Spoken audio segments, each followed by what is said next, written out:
Saking ngototnya ingin dihormati dan dimuliakan, mereka para kaum imigran itu berani menciptakan ajaran sendiri dan mengelabui umat Islam, dengan mengatakan cinta kepada Habib itu hukumnya wajib. Yang nyuruh umat Islam cinta Ahlul Bait bukan Habibnya, bukan Sayyidnya, bukan Syarifnya, tapi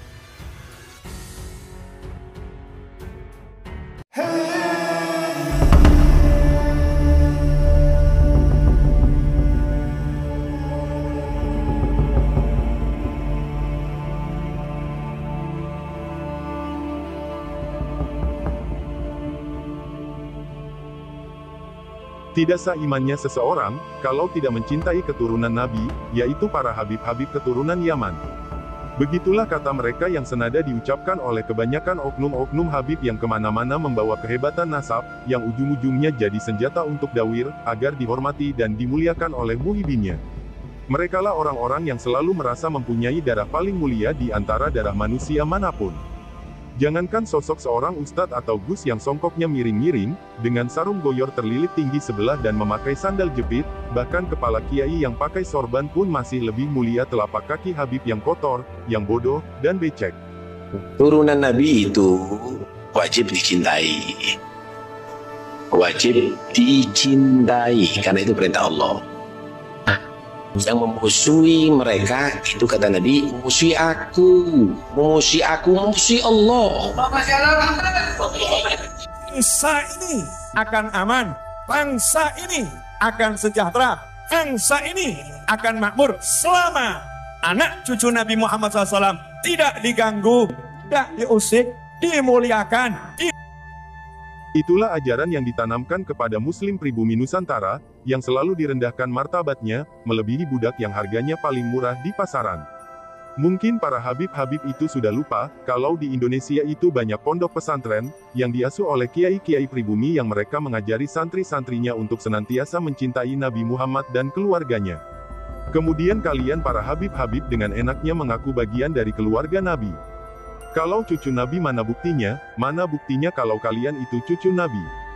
Dalam memburu pengakuan kemuliaan atas nama Ahlul Bait Nabi, Habib-Habib itu tidak justru ngaca dan melakukan evaluasi atau introspeksi diri menggunakan ilmu dan bukti-bukti data. Walaupun Habibnya jahlun maksudnya bodoh kata Iwa. Walaupun Habibnya jahlun maksudnya bodoh kata Iwa. Itu ukurannya perbandingannya amat 70 kiai yang alim. Itu ukurannya perbandingannya amat 70 kiai yang alim. Biyen noket biyen. Sing cangkeme sing war-war kaya ngene iki cuma aku. Kiai-kiai yo aja meneng kabeh kok. Dinyak didadekke budak. Yo aja meneng kabeh. Belo NU toh nyawa mati-matian dipersekusi sana sini, dilempar mobil, dilempar dipecahin. Kalian kemana? Dia azab memang diperintahkan cinta kepada kami. Ya, memang diperintahkan cinta kepada kami kan untuk kami membanggakan diri, bukan untuk menyombongkan diri, tapi itu kewajiban daripada Allah, tapi itu kewajiban dari. Ketika Kiai Imaduddin Usman Al-Bantani melakukan riset kajian ilmiah kitab nasab, kajian historis dan sejarah, kaum gerombolan imigran Yaman itu bukannya duduk bareng dan berdiskusi, namun malah menuduh Kiai Imad dan Kiai pribumi yang meragukan ketersambungan nasab mereka adalah gerombolan orang-orang yang membenci Ahlul Bait. Belum lagi ketika ada desakan untuk melakukan tes DNA untuk membuktikan ketersambungan nasab mereka sambung ke Rasulullah serta membantah kajian Kiai Imad, mereka malah pura-pura buta dan pura-pura tuli. Kalaupun ada yang menjawab, malah menjawabnya dengan sumpah serapah dengan mengatakan siapapun yang meragukan nasab Ba'alwi akan mati su'ul khotimah. Dari sinilah kita lebih yakin bahwa mereka hanyalah gerombolan imigran Yaman yang ngaku-ngaku sebagai zuriyah Nabi, apalagi setelah melihat hasil tes DNA sebagian habaib yang bersedia melakukan tes DNA, hasilnya berhaplogrup G keturunan Yahudi dan bukan keturunan Rasulullah Shallallahu Alaihi Wasallam.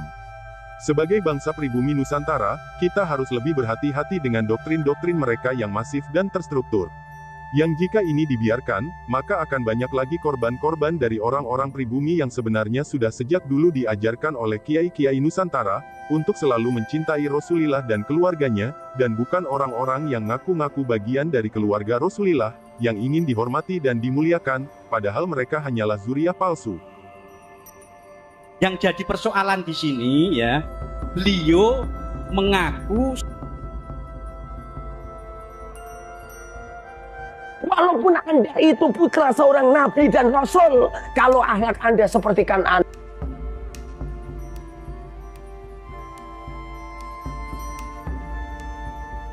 benci kepada salah seorang dari keluarganya Nabi Muhammad SAW adalah penyebab nyata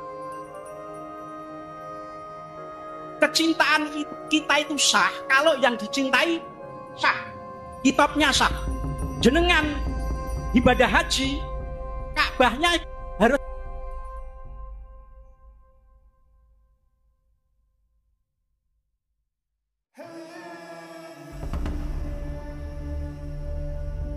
yang nyuruh umat Islam cinta Ahlul Bait bukan Habibnya, bukan Sayyidnya, bukan Syarifnya, tapi perintah untuk cinta datangnya langsung dari Allah Ta'ala, Bu.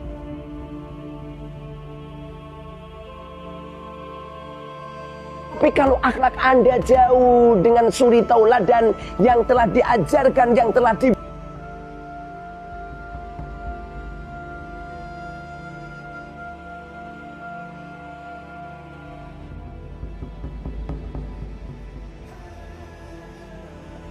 turunan Nabi itu wajib dicintai, wajib dicintai karena itu perintah Allah.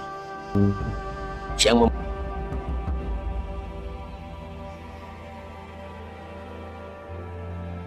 Allah Subhanahu wa Ta'ala senantiasa mensucikan, membersihkan mereka dari akhlak-akhlak yang tercela.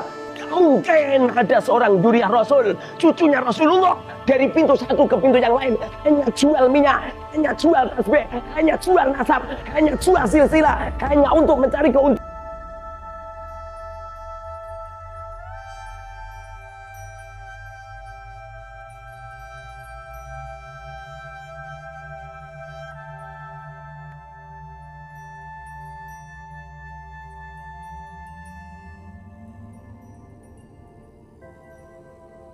Menjadi habib itu jauh lebih mulia daripada menjadi ulama.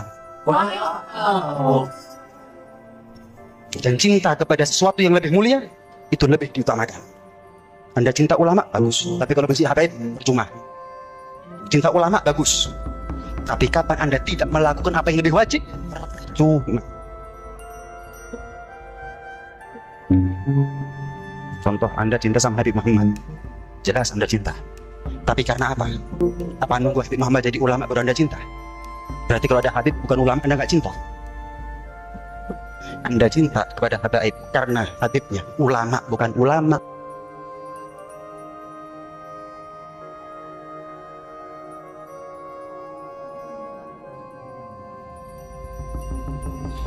Kalau akhlak mereka tidak sama dengan orang-orang yang bebas serban,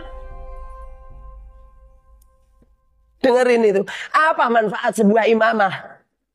Lebih baik gak pakai imamah tapi akhlaknya baik. Kalau akhlaknya bejat, di mana letak nasab Anda? Dengerin itu. Apa manfaat panjang-panjangan jenggot? Hah? Kambing saya, ini kambing tetangga saya, jenggotnya malah panjang-panjang. Lebih keren-keren.